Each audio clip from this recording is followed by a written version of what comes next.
Hello everyone, welcome to words education. हमने अपने last वाले लेक्चर में ईएमएफ और टर्मिनल वोल्टेज के बीच में रिलेशन फाइंड आउट किया था। आज हम टर्मिनल वोल्टेज ईएमएफ से रिलेटेड कुछ न्यूमेरिकल्स डिस्कस करेंगे। हम फर्स्ट वन ले रहे हैं। A battery of EMF 2 volt and internal resistance 0.5 ohms is connected across a resistance of 9.5 ohms. How many electrons pass through a cross section of the resistance in 1 second? देखो, सबसे पहले हमारे पास given क्या क्या है, हम वो राइट डाउन कर लेते हैं। गिवन है हमारे पास a battery of EMF 2 volt. EMF की वैल्यू गिवन है, मीन्स आपके पास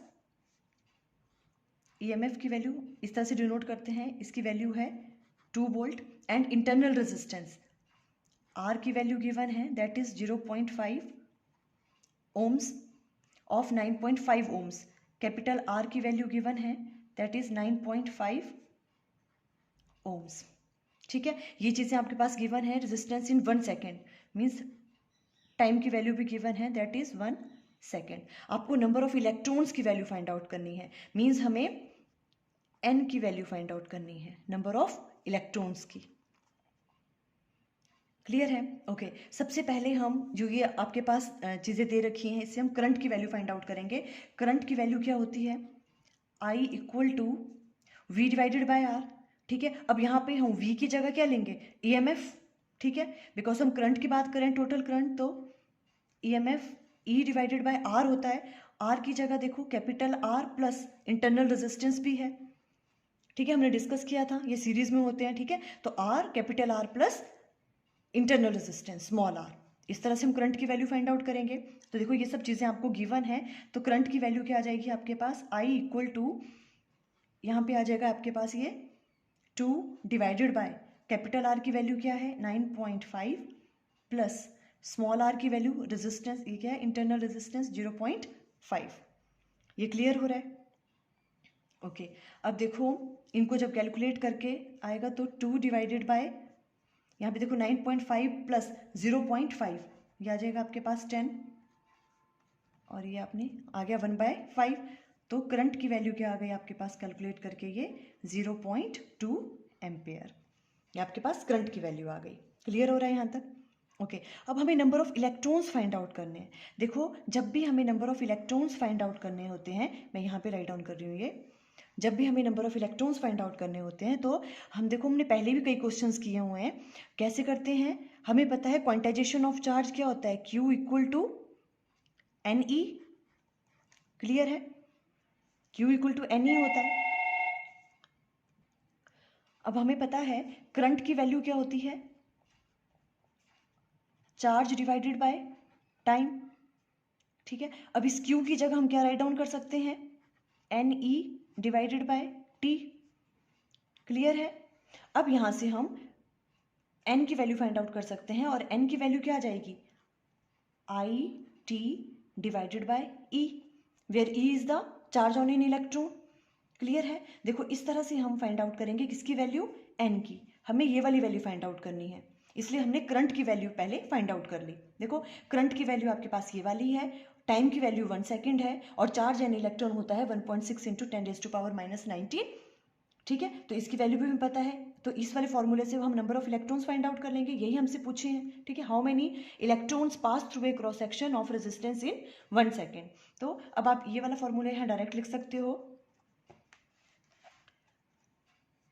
ठीक है, मैं यहाँ राइट डाउन करती हूँ।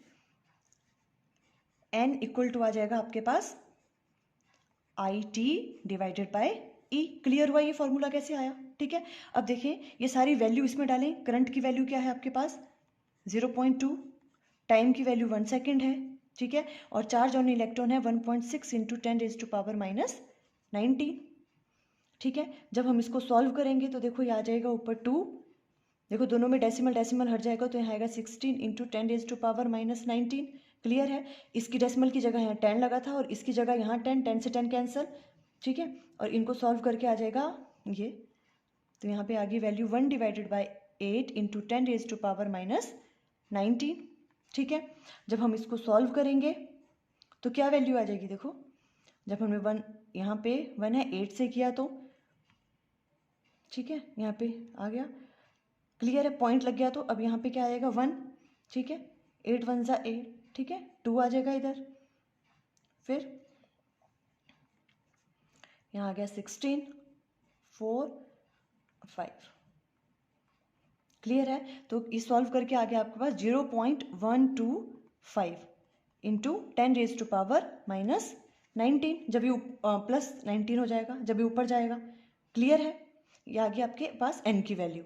आप इसको इस तरह से भी राइट डाउन कर सकते हो, कैसे, अगर आप 1.25 राइट डाउन करते हो, ठीक है, तो इसकी वैल्यू आ जाएगी इंटू 10⁻18।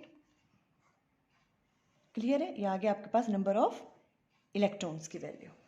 क्लियर हुआ, ये आपके पास रफ वर्क था। क्लियर हो गया, इस तरह से हमने फाइंड आउट की नंबर ऑफ इलेक्ट्रॉन्स की वैल्यू। नेक्स्ट वाला लेते हैं, देखें, a cell of EMF 2 volt and internal resistance 0.1 ohm is connected to a 3.9 ohms external resistance. What will be the potential difference across the terminal of the cell. Means हमें किसकी value निकालनी है, V की value, terminal voltage की value आपको find out करनी है। और आपके पास गिवन क्या क्या है, तो हम पहले राइट डाउन कर लेते हैं हमारे पास गिवन क्या क्या है। ठीक है, EMF की वैल्यू गिवन है, मीन्स E की वैल्यू गिवन है, that is 2 volt. Internal resistance R की वैल्यू गिवन है 0.1 ohms, is connected to a 3.9 ohms. Capital R की वैल्यू गिवन है, दैट इज 3.9 ओम्स। ये वाली वैल्यू आपको गिवन है, आपको टर्मिनल वोल्टेज की वैल्यू फाइंड आउट करनी है। क्लियर है, ये सब चीज़ें आपको पता है। अब देखो, टर्मिनल वोल्टेज निकालने की 2 फॉर्मूले हैं। या तो आप कौन सा फॉर्मूला यूज़ कर सकते हो, V इक्वल टू IR, या तो आप यूज़ कर सकते हो फिर कौन सा, V equal to EMF minus IR। ये 2 फॉर्मूले होते हैं, आप इन दोनों में से कोई सा भी फॉर्मूला यूज़ कर सकते हो।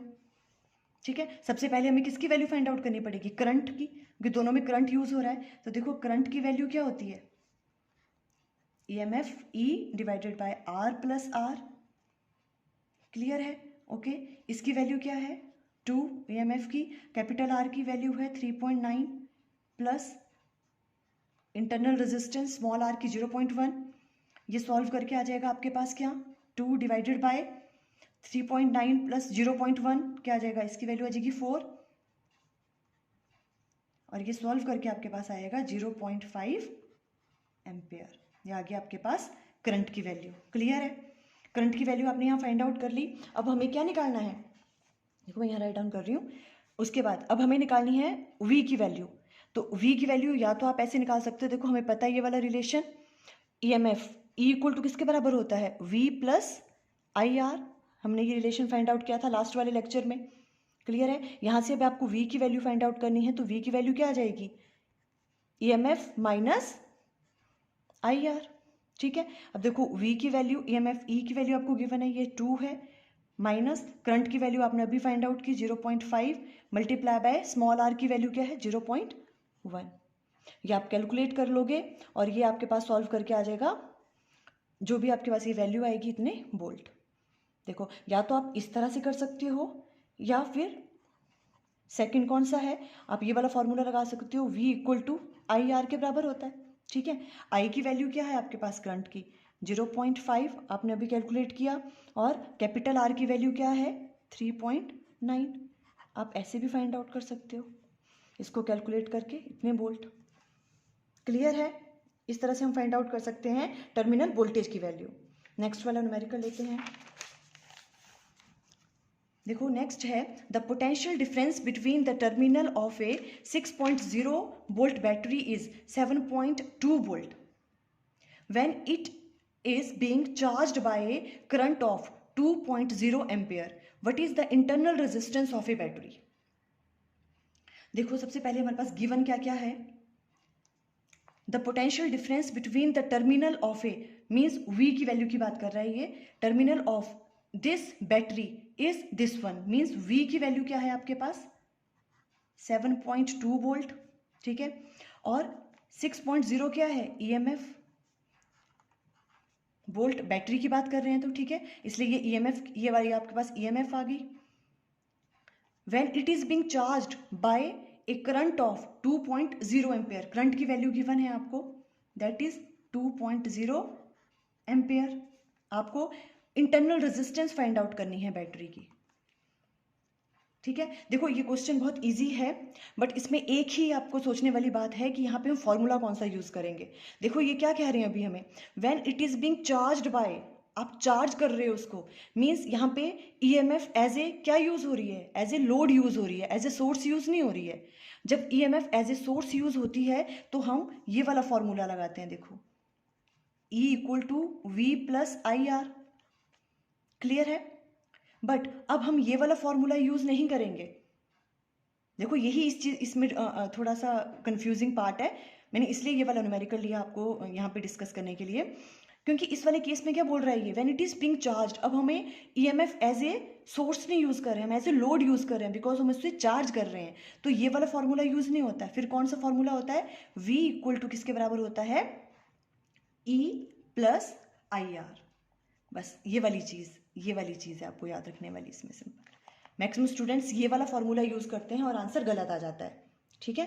जहाँ भी चार्जिंग की बात हो रही होगी आपको पता लगाना है कि ईएमएफ एज ए सोर्स है या ईएमएफ एज ए लोड है। यहाँ पे जो ईएमएफ यूज़ हो रही है वो एज ए कैसे यूज़ हो रही है, एज ए लोड यूज़ हो रही है, तो हम ये वाला फॉर्मूला यूज़ करते हैं। देखो हमने ये आपको लास्ट लेक्चर में समझाया भी था, ये वाला देखो इधर, आप ये वाला लेक्चर अच्छे से देख लेना। बैटरी एज ए सोर्स जब होता है तो हम ये वाला फॉर्मूला यूज करते हैं, E equal to V plus I R, और battery as a load use करते हैं, मीन्स जब हम उससे चार्ज कर रहे होते हैं तो ये वाला फॉर्मूला यूज करते हैं, V equal to E plus I R. Clear है, ओके। तो अब यही वाला फॉर्मूला हम यूज करेंगे यहाँ पे। तो देखो V इक्वल टू किसके बराबर आ जाएगा, V इक्वल टू किसके बराबर है, E plus E M F plus I R, ठीक है। अब यहाँ से हम R की वैल्यू फाइंड आउट कर लेंगे। तो देखो R की वैल्यू क्या आ जाएगी, V minus E M F divided by I। ये सारी वैल्यू आपको गिवन है। देखो R की वैल्यू क्या आ जाएगी आपके पास, V की वैल्यू क्या है 7.2 माइनस ई एम एफ की 6.0 डिवाइडेड बाय करंट की वैल्यू क्या है 2.0, ठीक है। ये सब आप सॉल्व कर लोगे और R की वैल्यू आपके पास आ जाएगी कैलकुलेट करके, ठीक है, इतने ओम्स। क्लियर है, ठीक है। यहाँ से आप इंटरनल रेजिस्टेंस की वैल्यू फाइंड आउट कर लोगे। इसमें आपको यही चीज़ याद रखनी थी सिर्फ कि ये वाला फॉर्मूला यूज़ होगा इसमें। आप इससे रिलेटेड और न्यूमेरिकल्स भी ट्राई करना। आज हमने ईएमएफ और टर्मिनल वोल्टेज से रिलेटेड कुछ न्यूमेरिकल डिस्कस किए। आई थिंक ये आपको क्लियर हो गए। Okay, thank you.